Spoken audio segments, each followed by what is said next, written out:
Kalau gay itu dia senang party, jadi senang ganti-ganti pasangan, sering merasa cepet bosan gitu karena mungkin dia nggak puas dengan satu pasangan, dia harus punya dua, tiga. Jadi kalau berhubungan lewat anak itu kan pasti luka, ada darah keluar. Yang satu ternyata sudah positif, akhirnya membawa virus HIV pada saat berhubungan. Makanya LGBT lebih cepat dan sering sekali terkena. Hampir 80% LSL yang penderita lebih cepat tertularnya. Lebih cepat tertular dari HIV adalah yang laki-laki suka seksual dengan laki-laki, LSL ya. Iya. Lebih banyak terjadi di hetero atau di kaum LGBT, Bu, HIV positifnya? LGBT tetap nomor satu. Kampung Arab di puncak, kita tuh PCT gitu kan, door to door namanya. Jadi kita datang ke rumah-rumah. Terus kupikir itu maminya, mami-mamian, maksudnya germo ya. Kita sebutnya kan mami kan.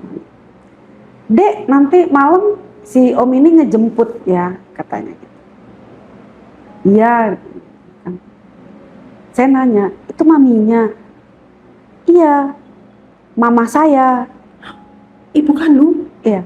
Saya dulu tahun 2008 pernah rapat dengan Dinas Pendidikan, dengan Dinsos, dengan beberapa dinas yang terkait itu. Ada dari Dinkes Pedanka menceritakan bahwa anak SD ada main arisan, tapi arisannya membeli PSK. Pernah ada kasus anak umur 14 tahun ngelahirin. Ditanya bapaknya siapa, dia nggak tahu, lupa.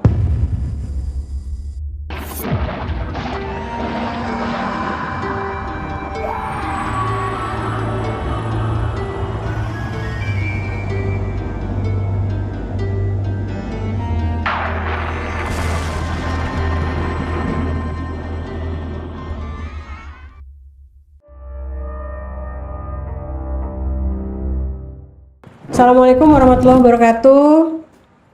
Bu Yuli, apa kabar? Baik. Baik. Senang sekali bisa ketemu lagi sama Ibu malam hari ini.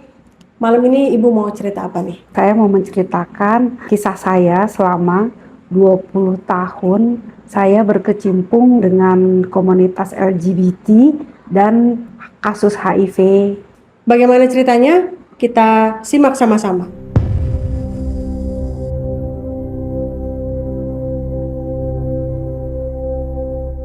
Pada tahun 2006 saya ditugaskan untuk memegang program HIV karena ternyata di wilayah kerja saya itu 80%-nya pasien ODA di suatu rumah sakit itu adalah wilayah kerja saya dengan komunitas dia sebagai IDUs, pemakai drug user.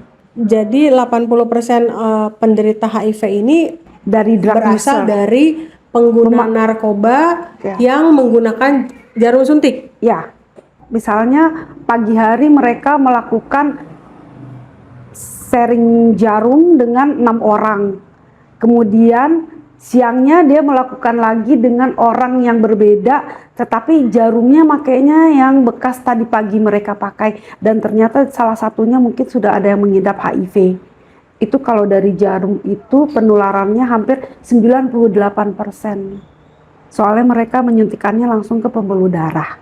Saya diberikan tugas untuk memegang program yang bernama harm reduction.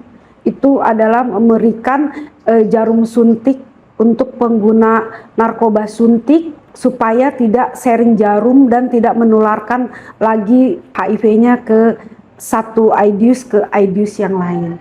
Alhamdulillah sekarang programnya sudah tidak, karena ternyata harm reduction itu berhasil gitu untuk menekan jumlah penemuan dari IDUs untuk HIV-nya, kasus HIV. Jadi pada tahun 2010 jangkauan HIV-nya ditambah dengan beberapa penambahan seperti penjangkauan terhadap LSL, PSK, waria, dan warga binaan penjara. Maju lagi berapa tahun kami sampai ibu hamil. Ibu hamil wajib diperiksa juga, kemudian sama caten. calon pengantin ya. Tapi itu programnya di KIA. Dasar penambahan cakupan ini apa, Bu? Karena ternyata penempuan HIV ini sudah banyak ada di ibu rumah tangga. Karena ibu rumah tangga itu kan nggak keluar rumah, tidak punya resiko karena dia berhubungan dengan suaminya. Kok bisa kena HIV? Nah, ternyata itu dari suaminya. Karena dulu pemakaian narkoba itu tinggi, jadi kena dampak dari suaminya yang HIV. Kemudian ada sekarang lagi berambah ke biseksual. Ternyata ada beberapa laki-laki biseksual. Kemudian jadi tugas saya itu adalah ke tempat-tempat lokalisasi untuk PSK. Terus saya mengadakan namanya VCT Mobile atau pendekatan terhadap komunitas LGBT, LSL khususnya untuk kita lakukan tes kesehatan. Misalnya kita melakukan tes VCT namanya, tes voluntary counseling test, tapi ini secara sukarela, tapi itu dilakukan apabila ke orang awam. Tapi kalau untuk ke komunitas kita mewajibkan karena mereka mempunyai faktor resiko penularannya lebih besar. Kita ngambil sampel darah, kemudian kita tes di laboratorium untuk rapid test bahwa dia positif atau negatif. Sekalian dengan sifilis. Oh, jadi yang diperiksa adalah HIV dan sifilis. Jadi kalau program itu berkesinambungan sampai sekarang ya masih dilakukan terhadap komunitas tersebut pemeriksaannya. Jadi memang waktu tahun awal-awal program ini kami banyak banget menemukan orang dengan HIV, kadang-kadang sudah ada odanya dengan penyakit-penyakit penyerta yang udah ketemu udah stadium 3, 4 yang sudah tidak bisa ditolong, yang baru diperiksa seminggu besoknya udah gak ada gitu kan. Kita miris lah ya gitu. Sebenarnya kan penyakit ini kita bisa tangani gitu kalau kita memberikan obat antiretroviral atau kita sebutnya ARV terhadap penderita ODIF. ODIF itu orang dengan HIV positif, tapi kalau ODA itu orang dengan penyakit penyerta atau oportunistiknya. Justru HIV-nya sendiri sebenarnya penyakit yang tidak berat. Yang beratnya itu kan adalah penyakit penyerta yang timbul akibat dari daya tahan tubuh seseorang itu menurun akibat virus HIV. Jadi HIV itu adalah nama virus. Kalau penyakitnya itu namanya oportunistik atau IO kita sebut. Bu, kembali ke yang tadi Bu, Ibu bilang kan 80% penderita HIV ada di daerah wilayah Ibu kerja gitu. Ya. Itu apa Bu bentuknya? Semacam desa kah atau gimana? Jadi gini, ternyata wilayah kecamatan saya itu sebagian besar masyarakatnya adalah pengguna narkoba suntik. Kita sampai namain itu namanya kampung narkoba karena dari ujung gang sampai ke ujung dusun sananya itu semua pasien ODIF. Mungkin sekarang tinggal hanya beberapa ya, kemungkinan tinggal 4 atau 5 orang yang lainnya sudah meninggal almarhum. Karena kita dulu belum ada pengobatan untuk orang HIV, adanya hanya di rumah sakit. Jadi kalau sekarang kita mempunyai puskesmas yang menangani pemberian obat ARV agar lebih dekat gitu. Mungkin ARV itu antiretroviral. Ya. Jenisnya harus 3 macam regimen. Itu yang wajib diberikan. Walaupun ada beberapa model terapi yang harus diberikan, enggak hanya 2 atau 3, kemungkinan ada 5 macam gitu yang beda-beda. Pengobatannya dia harus perlu ini, yang beda-beda. Tergantung berat dan tidaknya HIV yang dia derita. Stadiumnya. Jadi HIV itu ada stadiumnya. 1 sampai 4. Itu berarti makin tinggi stadiumnya, makin kecil angka harapan hidupnya. Oh iya. Jadi gini, orang kalau sudah HIV itu amannya tuh kalau menurut teori itu hanya 2,5 tahun. Menurut teori. Kalau dia tidak diobati akan jatuh ke dalam AIDS. Ada juga yang kalau misalnya dia kehidupannya misalnya pola makannya, gizinya dia baik, memang agak-agak lama, bisa 5-6 tahun dia masih berusaha untuk jadi orang HIV. Nanti kalau sudah masuk ke ada oportunistik kan, misalnya TBC gitu, penyakit hepatitisnya, atau kita nyebutnya kuning ya kalau orang awam tuh kan, itu lebih cepat, malah 2 tahun setengah sudah nggak bisa lagi. Stadium 4 udah tokso, udah stadium 4. Atau TBC kelenjar itu, jadi ada TBC kan ada macam-macam, ada yang di paru-paru, ada yang di kelenjar. Nah kalau yang di kelenjar itu lebih cepat. Bu, kalau masuk ke komunitas LGBT nih, tantangan apa sih Bu yang Ibu hadapin kalau untuk konseling? Oh banyak, memang kan ada yang jujur, ada yang enggak. Contohnya yang jujur gimana Bu? Kalau yang jujur sih pasti akan cerita gini, ya Bu saya tuh dulu punya pacar LGBT juga ya, maksudnya Ini LSL nih? LSL ya, jadi laki-laki dengan laki-laki gitu ya. Kalau saya sebutin pasangan gitu kan berarti itu udah laki-laki ya, karena kita lagi bicarakan tentang LSL. Nah, jadi mereka itu kalau LSL itu ada dua. Satu kita sebut sebagai boti karena dia berperilaku sebagai perempuan. Kalau topnya itu untuk kalau dia merasa seperti laki-lakinya gitu. Jadi mereka melakukan hubungan seksual berisiko karena melakukannya bukan di tempatnya. Kadang-kadang kan saya nanya gitu, udah berapa tahun gitu, karena kan kita menjangkaunya ini dibatasi umur ya, nggak boleh di bawah umur, tapi kadang-kadang umur 16, 15 ternyata dites sudah positif dan itu tidak boleh dimasukkan ke dalam program. Yang seperti itu akhirnya ya kita rujuk ke rumah sakit aja. Macem-macem cerita lah ya anak-anak itu sama saya ya gitu. Ada yang mengaku ada yang mengaku dia ditransfusi kenanya, ada yang mengaku bahwa saya pakai drug user. Walaupun dari penampilan saya udah bisa melihat kalau dia ini ya seorang LGBT, bukan drug user gitu. Saya tuh temennya semuanya LGBT. Jadi saya sebenarnya sudah paham ya, mereka itu kalau gay itu adalah party, dia senang party, jadi senang ganti-ganti pasangan, sering merasa cepet bosan gitu karena mungkin dia nggak puas dengan satu pasangan, dia harus punya 2, 3. Jadi party yang Ibu maksud adalah pesta Kalau seks gitu? seks ya, dia bisa melakukan seperti threesome, foursome, fivesome. Tapi nggak semua LGBT seperti itu sih, ada juga yang dia setia dengan pasangannya, tidak mau selingkuh, ada, tapi hanya beberapa persen, kebanyakan tuh rata-rata ya seperti itu. Atau ada juga yang seperti PSK, dia open booking, kita sebutnya kucing. Itu pakai media sosial? Media sosial, itu dia mereka punya khusus sendiri. Untuk kaum gay itu ada medsosnya sendiri. Ibu tahu? Tahu. Sebutin Bu. Boleh sebutin? Boleh. Glinder. Tinder? Tinder, Glinder. Oh ya. gitu. Ada Facebook juga. Jadi ada Facebook, mereka beranggotakan semuanya rata-rata gay. Oh dia bikin grup nih? Dia bikin grup nih, tapi yang boleh masuk hanya khusus untuk gay. Nah itu saya pernah masuk di situ dalam rangka saya promosi tes. Tes gratis.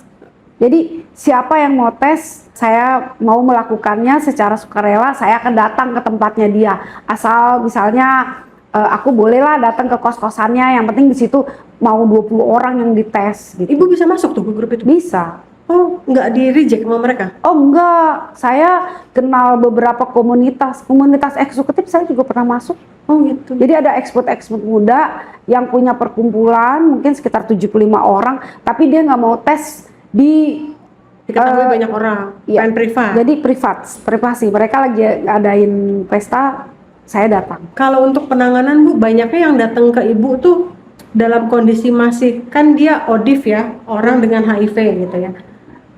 Banyak kan yang datang ke Ibu dalam kondisi masih sehat atau sudah, justru banyak juga yang udah stadium lanjut tadi?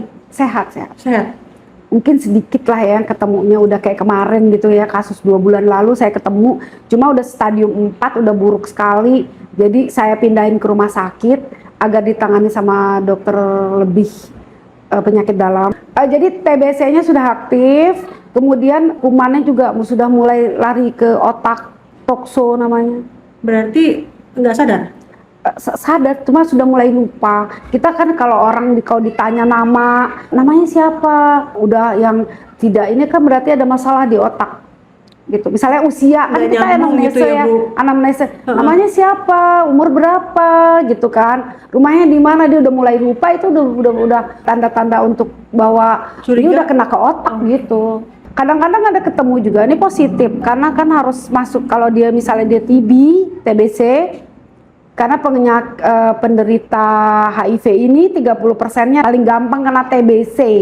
Oh gitu. Ya, makanya sekarang kita punya program pemberian TPT. Jadi setiap yang ketemu HIV nih, misalnya saya meriksa ternyata dia positif HIV, itu langsung kalau tidak ada gejala TBC kita langsung kasih TPT. TPT itu kayak treatment pengobatan pencegahan TBC. Ya, jadi kita kasih obat itu dan satu lagi kita berikan obat Kotri untuk pencegahan oportunistik, pertumbuhan oportunistiknya kalau dia masih bagus. Nanti kan 6 bulan kita cek viral load, jumlah kuman yang ada di tubuhnya harus di bawah 20 kopi. Ya, CD4-nya kalau bisa sudah naik jadi 400, itu normal. Punya cerita menarik apa, Bu? Mungkin ada yang serem buat Ibu, ada yang lucu mungkin saat berkegiatan ini, Bu. Kalau sama mereka itu kadang-kadang kan mereka ini kan kayak punya dua kepribadian ya. Kalau menurut saya, kadang-kadang dia bisa baik, kadang-kadang dia tiba-tiba emosinya berubah. Itu khas banget. Ada beberapa ODA mungkin sekarang ya, ODIF itu ada yang kena seperti gangguan jiwa juga. Karena kan dia itu completed ya. Jadi pasien saya tuh dulu ada karena dia tidak dihargai sama bapaknya. Padahal dia juara kelas terus, tapi dia nggak pernah dihargai sama bapak ibunya. Nggak pernah bangga dengan dia kalau dia itu juara. Dan dia kecewa sama orang tuanya, akhirnya lari jadi larinya ke gay. Karena ada yang mau menampung dia, kalau kita sebutkan seperti gadun gitu ya. Jadi ditampung, dia butuh kasih sayang. Dapatnya dari Iya, iya. Karena dipiara. Kita nyebutnya gadun ya. Gadun itu artinya om yang banyak duit itu gadun gitu. Memang yang banyak kita temukan kan dari LSL ya, hampir 80% LSL yang penderita lebih cepat tertularnya. Lebih cepat tertular dari HIV adalah yang laki-laki suka seksual dengan laki-laki, ya, LSL ya. Iya, iya. Kalau perempuan itu kebanyakan dia dapatnya itu dari suami, atau dia pernah ada kasus juga. Jadi gini, kebanyakan udah nikah sama suaminya 2 tahun lalu cerai, suaminya udah meninggal, kemudian tiba-tiba 2 tahun ini dia dites ternyata udah berubah jadi positif. Nikah sama suami baru gitu kan, suami barunya nggak positif karena dulu penanganannya belum komprehensif. Kalau dulu kan susah ya ngedapatin ARV, itu tidak seperti sekarang mudah lah kita mendapatkan ARV. Kalau dulu tuh susah. Saya itu nemuin orang positif, saya kerujuk ke rumah sakit. Gak bisa saya nanganin sendiri kan dulu sampai berapa tahun. Karena di tempat saya itu PDP baru dimulai itu tahun 2002, 2003 itu antara segitu di tahun itu baru mulai. Belum lama banget saya menangani orang dengan diobati ARV ya. Tapi kalau penanganan HIV-nya saya dari 2006. Sejak tahun 2014 sampai sekarang 2026. Menurut Ibu, tren penyakit HIV ini melandai atau justru meningkat, Bu? Meningkat. Meningkat. Usia termuda yang ODIF HIV positif umur berapa, Bu? 17. 17 sudah positif? Iya. Berarti kan kita mundur bahwa dia berperilaku menyimpang itu sekitar 2, 3 atau bahkan 5 tahun yang sebelumnya. Lalu dia udah mau melakukan. Jadi bisa jadi umur 12 dia udah terkena. Banyak. Nah, Ibu kan pasti anamnesa ya, tanya tuh ya penyebab-penyebabnya. Riwayat kan biar kita menghitung. Apa sih, Bu? Apa? Biasanya riwayatnya apa sih di umur segitu sudah positif tuh karena apa, Bu? Kalau sekarang banyak ya. Jadi anak SD itu Saya dulu tahun 2008 pernah rapat dengan Dinas Pendidikan, dengan Dinsos, dengan beberapa dinas yang terkait itu. Ada dari Dinkes Pedanka menceritakan bahwa anak SD ada main arisan, tapi arisannya membeli PSK.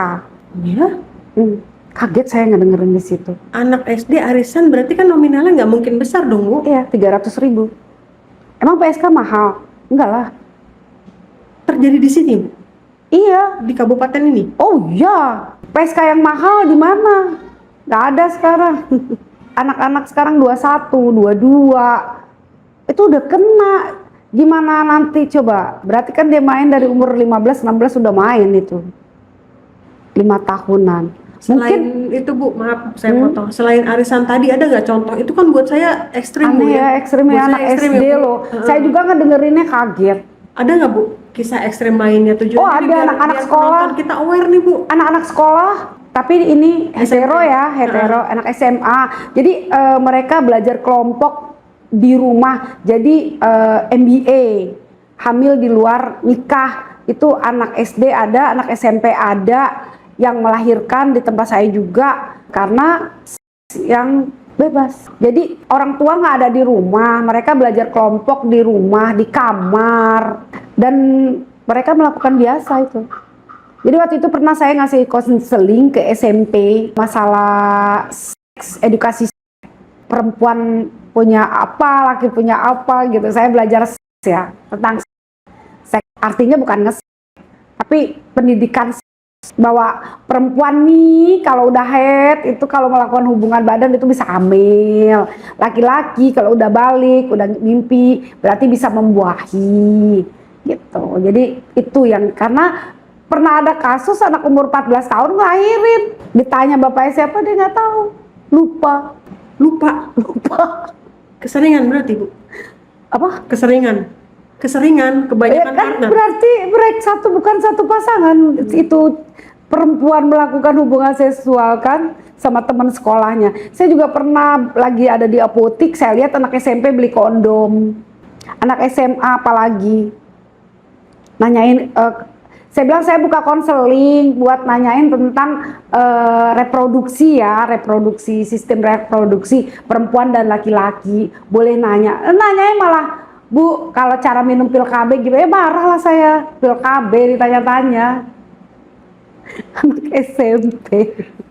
Bu, caranya minum pil KB ini gimana ya, Bu? Maksudnya buat siapa? Saya tanya gitu. Ini buat saya, Bu. Katanya biar ngatur haid. Tahu dari mana? Coba anak segitu udah tahu pil KB, tapi kita nggak masukin pendidikan apa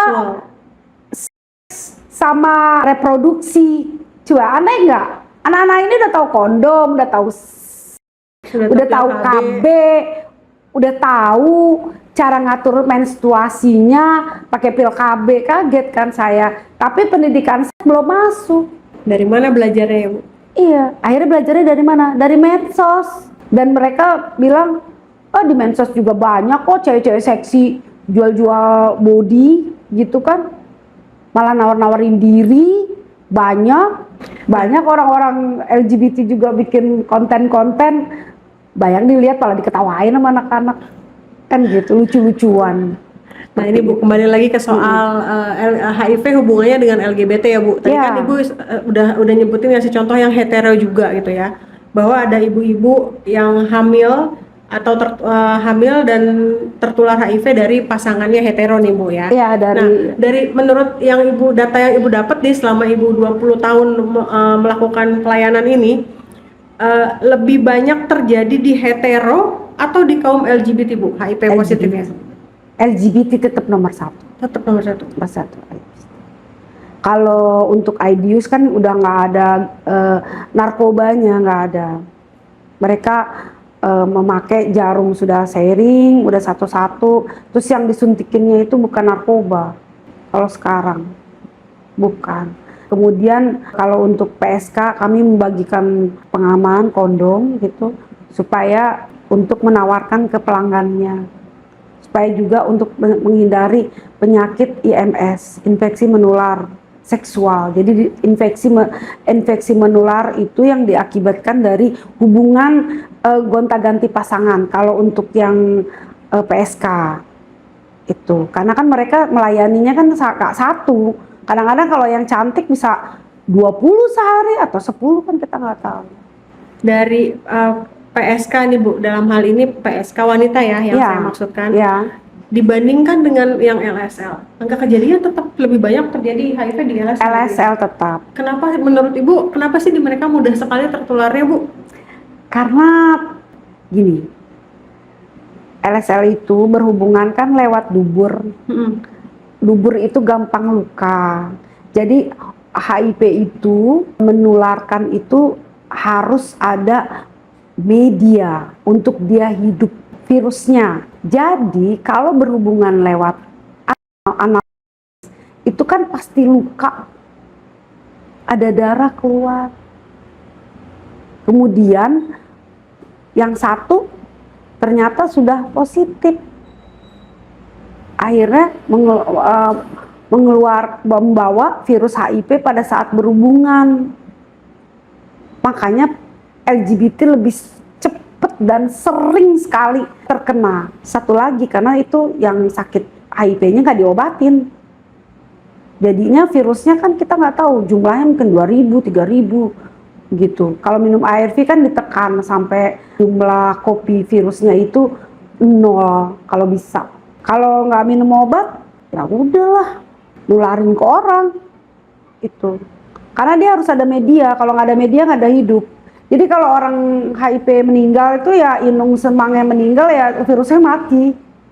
Karena dia memang harus ada sel yang hidup, ada yang dibawanya. Cairan yaitu darah, kelenjar getah bening, seperti itu. Makanya drug user itu kenapa lebih tinggi, karena darah kan yang disemprotin di apa spade.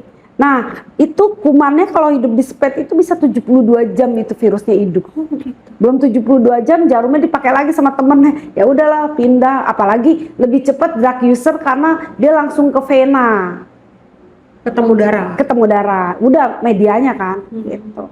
Tapi kalau lewat hubungan heteroseksual itu memang prosesnya lama ya. Karena kalau penularan misalnya suami ke istri itu biasanya yang berhubungannya yang lama gitu, sudah menikah misalnya 2 tahun, 3 tahun atau 5, 6, 9 tahun, sekarang istrinya diperiksa ternyata positif juga temunya, atau suaminya mau udah meninggal, orang baru tahu, oh kenapa Bu suaminya meninggal gitu. Akhirnya pas dites istrinya positif, ya berarti waktu bapaknya meninggal ya positif, karena kan rata-rata kebanyakan kita belum sempat dibawa ke rumah sakit sudah meninggal di rumah. Jadi ada beberapa kasus kerja di Batam, pulang ke sini saya disuruh ngeliat, nengokin, mau diapain, udah koma. Udah stadium 4 tadi itu ya? Udah koma. Dari sana udah dipulangin dari rumah sakitnya.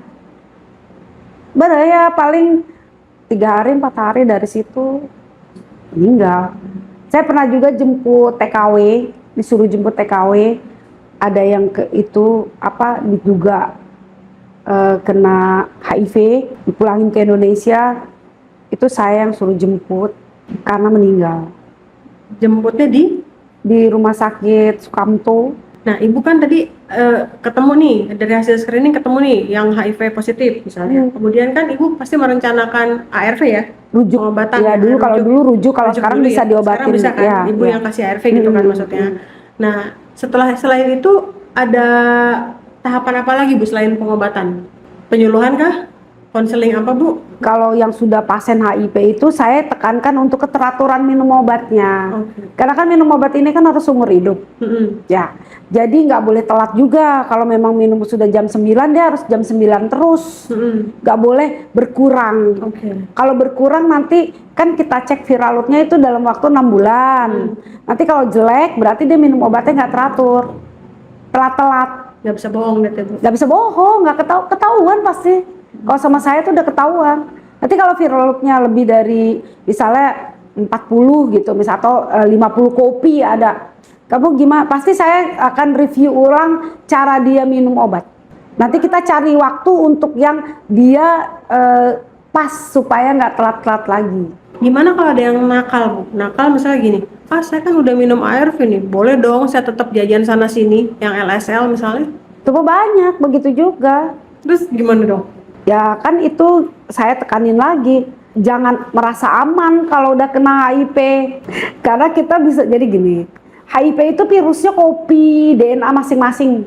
Ya. Makanya kita belum punya vaksin untuk vaksin HIV. Kalau COVID kan cepet ya nyiptain vaksin karena virusnya kan ya virusnya tuh cuma satu. Kalau ini ngikutin DNA masing-masing induknya. Individu. Kopi karena dia kopi DNA kita gitu kan. Kalau dia udah kena satu virus, dia nggak boleh kena 2 virus. Nanti obatnya pindah ke lini 2 dan itu belum ada, kita belum ditanggung sama pemerintah, dia harus bayar sendiri nanti. Paling itu yang saya jadiin senjata. Tetap harus, kalau sudah positif tetap harus memakai kondom. Yang nakal ada, Bu? Banyak kan kata saya juga. Terus mau gimana gitu ya? Contohnya gimana, Bu? Gini. Datang nih ke Ibu, wah gitu. Saya kalau agak bawel kalau dia misalnya gini, bulan ini ngambil obat harusnya tanggal 7 tapi dia ngambilnya tanggal 15, 20, alasannya keluar kota lah apa ya. Terus keduanya lagi aku tanya minum obatnya gimana, ya Bu kadang lewat 5 menit, kadang lewat 1 jam, lupa, harus pulang langsung kecapean tidur gitu kan. Akhirnya kita tata laksananya kita rubah lagi sampai dia menemukan jam yang enak untuk minum obat gitu. Ya, jadi memang kalau udah berobat kita harus gencar untuk menekankan keteraturan minum obatnya. Nah itu kami punya pendamping namanya dukungan sebaya. Jadi kita punya bahwa lu sakit gini nggak sendirian lo gitu. Ada temen lu ini gitu. Dan kita punya wadah itu. Jadi kita semua punya KDS namanya. Apa tuh? Ya dukungan sebaya. Kelompok dukungan sebaya. Kelompok sebaya. Jadi pertemuan misalnya setiap bulan mereka sharing masing-masing. Minum obat ini kok pusing, minum ini mual, ini sabar. Juga jadi mereka akan menceritakan pengalamannya masing-masing sesuai dengan kondisi mereka masing-masing gitu. Berbeda-beda, nggak bisa sama. Kita nggak bisa pukul rata, Bu obat ini suka pusing ya Bu, ada gatel, ada ini, nggak bisa sama satu orang, ada yang nggak ngerasain apa-apa gitu kan. Kalau kita berubahnya ngelihatnya itu adalah dari kenaikan berat badan biasanya, atau nggak pucet lagi sekarang, dia hidupnya lebih baik, bisa berproduktif, bekerja.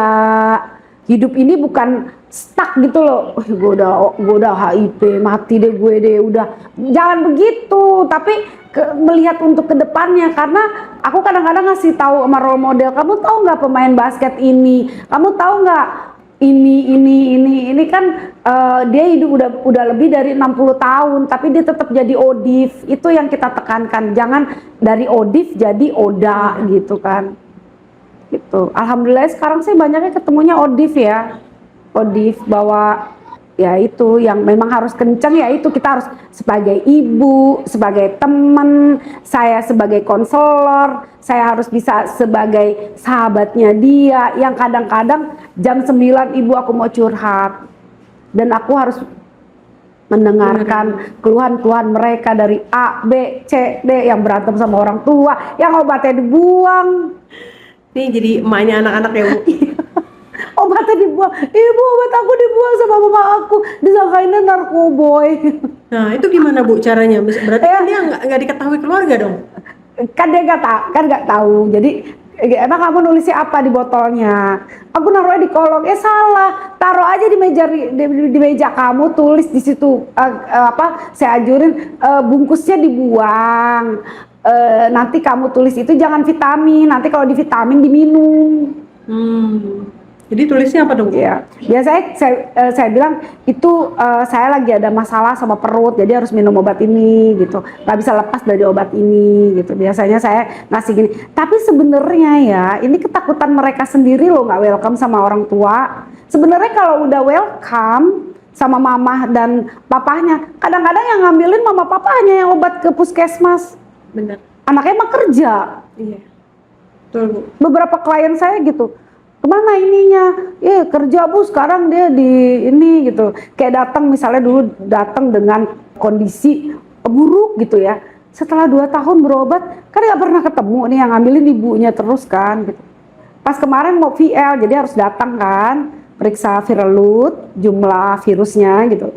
Jadi sudah datang. Kalau datang nggak kenal saya, gendut, udah cakep lah, udah beda, udah ya kalau ngelihat mereka kan ganteng-ganteng ya, bodinya perfect semua, tinggi gitu kan, wah udahlah Dari sekian banyak nih Bu, ODIF yang Ibu layani ya, ya. yang paling Ibu, ada nggak Bu yang paling Ibu inget, yang paling Ibu berkesan tuh ceritanya dia? Misalnya, apakah dia, maaf, dari dunia entertain atau dari pekerjaan tertentu? Pilot. Jadi dia gini, dulu penjangkau kan yang nyari, datang, ternyata positif. Guling-gulingan dia di ruangan aku kan, nangis, buka hasil kan, nangis. Dia tenang, kata aku gitu. Kenapa nangis? Kenapa takut? Aku bilang gitu. Penyakit ini kan udah ada penanganannya. Nanti ibu kirim ke rumah sakit, karena waktu itu saya belum PDP ya, masih klinik untuk penemuan aja. Akhirnya saya kirim ke rumah sakit. Waktu itu dia lagi ngelamar ke salah satu maskapai keren lah, pokoknya yang terbaik lah di Indonesia. Saya suruh nyalain HP dari malam karena dia mau tes masuk jadi pilot. Saya bilang gini, Bu, nggak boleh matiin HP. Ya, HP saya nyala 24 jam, dia Jun nyala karena mau tes. Aku udah bilang, coba kasih tesnya apa aja, kata aku gitu kan, kirimin ke ibu biar ibu lihat apa aja yang diperiksa. Padahal udah saya bilang, udah ini nggak ada, itu nggak ada, Elisa nggak ada, rapid nggak ada, jadi aman, ini nggak ada tes HIV. Dia ketakutan ketahuan karena papahnya kan pilot, dari angkatan pilotnya gitu. Kalau dia kan umum nih, pilot, tahu kan pilot seperti apa, tinggi, gede, ngeraung-ngeraung, nangis. Saya bilang udah tenang dong. Kalau sekarang kalau berobat, dokter yang di rumah sakit, Yul, anak lu lagi berobat. Dia Tapi aman ya sampai sekarang Bu? aman. Sehat aman ya? Sehat. Alhamdulillah. Dan ya aku tanya, pernah ketemu gitu kan, setelah gimana, ini ya pacarnya pilot juga gitu kan. Sesama ya. Pilot juga tapi dari luar negeri ya. Maaf Bu, sekarang kan banyak nih yang pondok pesantren yang menyimpang ya, ada oknum-oknum lah dari pesantren yang menyimpang. Ibu ada juga nggak pernah screening di pondok pesantren misalnya? Enggak, Belum pernah ya? belum boleh Belum boleh? ya. Oke, karena Ke sekolahan usia? juga belum boleh. Karena usia itu Usia tadi? ya. Oke. Usia. Jadi untuk ke pesantren atau ke sekolah-sekolah kami nggak boleh melakukan tes VCT. Jadi kami hanya untuk memberikan edukasi tentang sistem reproduksi namanya. Macam-macam cerita ini sebenarnya ya. Ada yang jadi dia tuh LGBT, tapi dia pernah main rumah-rumahan sama anak pembantu, dan mereka melakukan hubungan kayak suami istri kan, mama-mamahan gitu, dimasukin ke anak pembantunya dan hamil. Coba. Sedangkan dia umurnya waktu itu masih 12 tahun. Dia nggak ngerti apa-apa. Ketakutan dia. Dia sebelum jadi LGBT ya. Sebelum Jadi, aku manggil kamu berarti sekarang udah jadi kakek. Soalnya anaknya kalau dihitung-hitung udah 17 tahun. Kalau di desa itu kan 17 tahun udah boleh nikah. betul.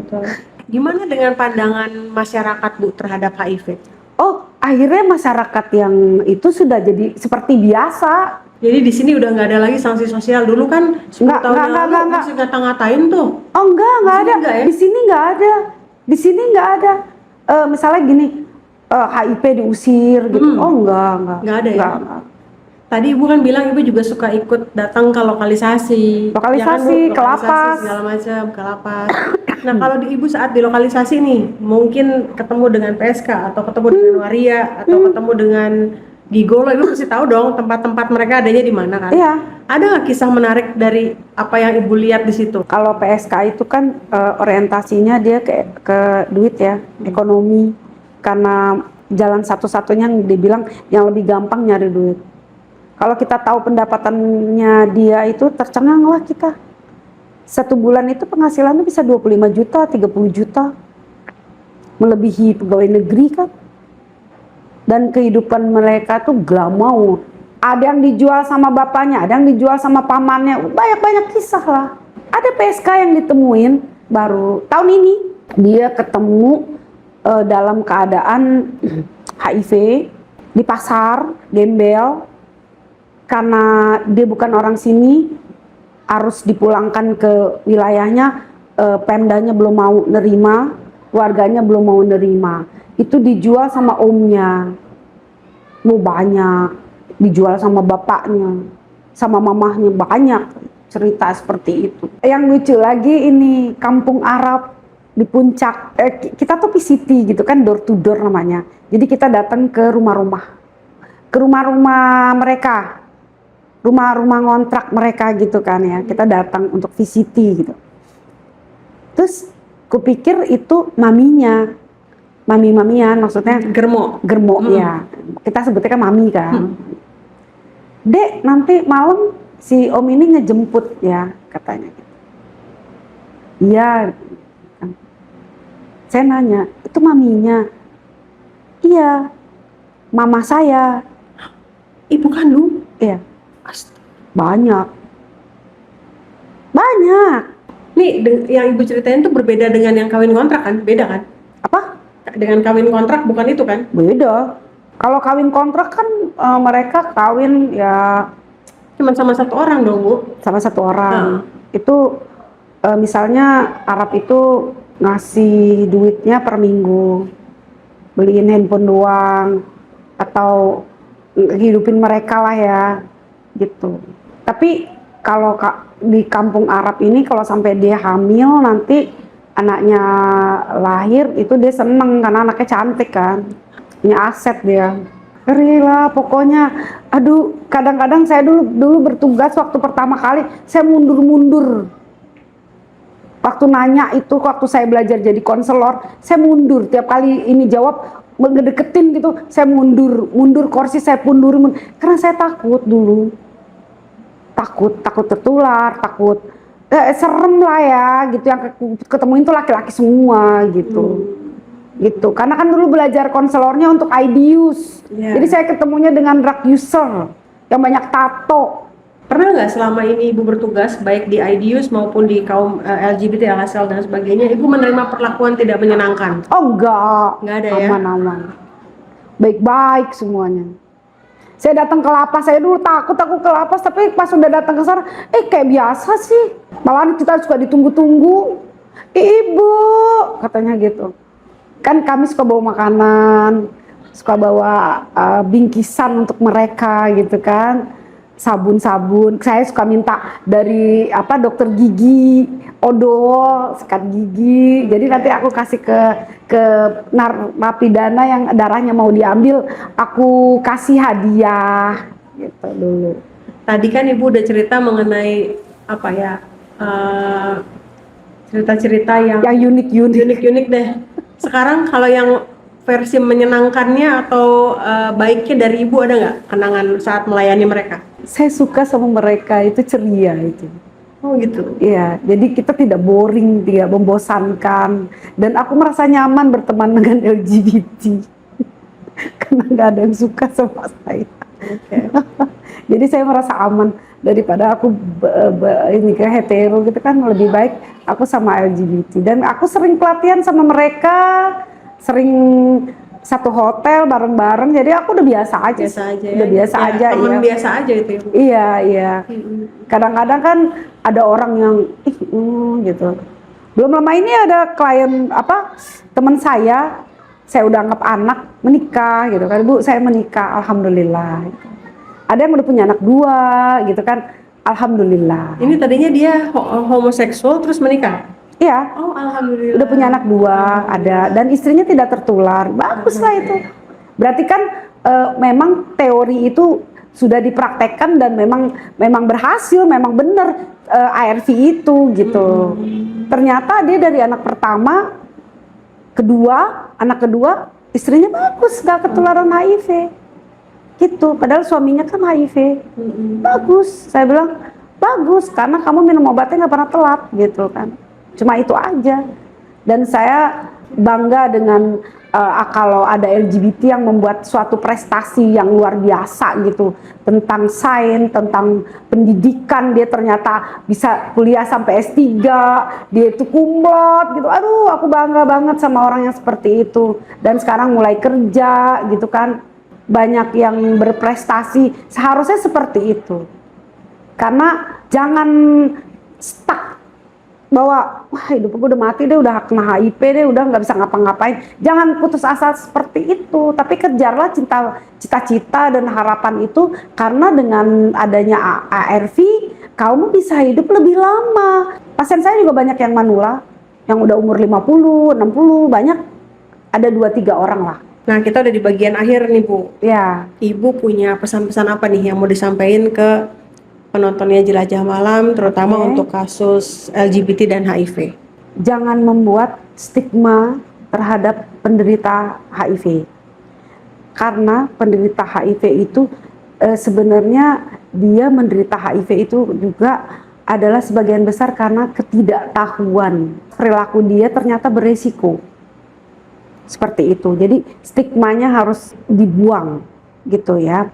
Nah, tapi setelah kita memberikan stigma dan welcome terhadap mereka, mereka juga harus punya kontrol diri, penguasaan diri, terutama untuk kaum LGBT ya.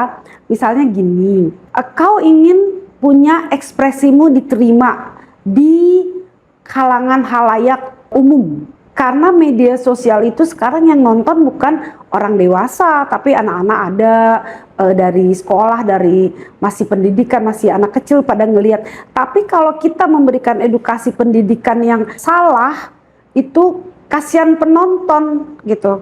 Seperti ini, gini.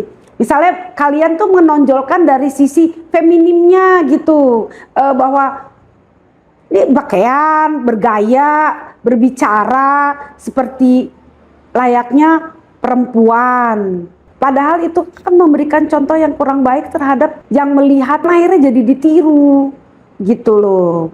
Jadi tolong untuk yang kaum LGBT ini tidak terlalu menonjolkan dari sisi feminim. Janganlah, jangan. Jadi banyak nanti lebih banyak anak-anak melihat, oh nggak apa-apa, laki-laki dandan tuh nggak apa-apa. Jangan sampai anak-anak yang masih awam, yang nggak ngerti apa-apa, akhirnya meniru-niru. Kemudian ini ada beberapa kasus juga. Jadi kalau penderita HIV meninggal, itu sebenarnya untuk membandingkannya bukan seperti orang sakit COVID harus diisolasi atau di apa, itu seperti biasa karena kumannya pun ikut mati. Kalau orangnya mati, kuman ikut mati gitu. Nggak seperti orang misalnya takut ketularan lewat, enggak lagi, karena indung semangnya mati ya istilahnya virusnya juga mati gitu. Jadi tapi memang kita sudah melakukan pelatihan untuk orang-orang yang biasa mengurus mayit, untuk personal precautionnya harus ditingkatkan. Misalnya sarung tangannya harus yang kuat, jangan yang cepat robek gitu. Karena kan memang kalau yang meninggal biasanya membawa penyakit, misalnya yang bahaya kan hepatitis, seperti mungkin dia lagi diare meninggalnya, kan itu takut juga sih gitu. Kalau HIV-nya sendiri tidak. Jadi HIV-nya tuh manusia sebagai induk semangnya, inangnya. Kalau manusianya meninggal, virus HIV-nya juga mati. Iya. Tapi yang justru yang berbahaya adalah penyakit penyertanya ya. yang Misalnya itu, hepatitis, ya. kemudian apa? Diare, mungkin dia yang toksoplasma. Ya, yang jadi ada beberapa kuman setelah orang jadi mayit malah dia keluar lewat keringat. Kan kita harus bersihin lubang anusnya ya, untuk buang bersihin anus ya kan, Iya. wajib tuh mayit dibersihin. Nah itu yang bahaya pas lagi bersihin anus itu Bu, ngeluarin kotorannya itu. Oke, oke. Jadi memang harus lebih pakai sarung tangannya mungkin 2 gitu, atau setelah itu kita ganti lagi gitu, sekali ganti lagi, jadi supaya aman. Kalau untuk penderita ODA yang semangat, jangan bosan minum ARV karena kamu akan tergantung dengan obat itu seumur hidup, karena kalian bisa hidup normal dan bisa panjang umur, bisa karena umur itu yang punya Allah bukan manusia. Asal kamu ikutin apa aturan dari dokternya yang memberikan terapi, insya Allah kamu akan sehat selalu. Terima Iya. kasih banyak Bu Yuli Iya. atas ceritanya malam hari ini. Iya, Kita sama-sama pamit Mbak dulu ya, Mona. Bu. Iya. Saya Mona dan Bu Yuli Iya. tim Raja Malam pamit undur diri dulu. Assalamualaikum Assalamualaikum warahmatullahi warahmatullahi wabarakatuh. wabarakatuh.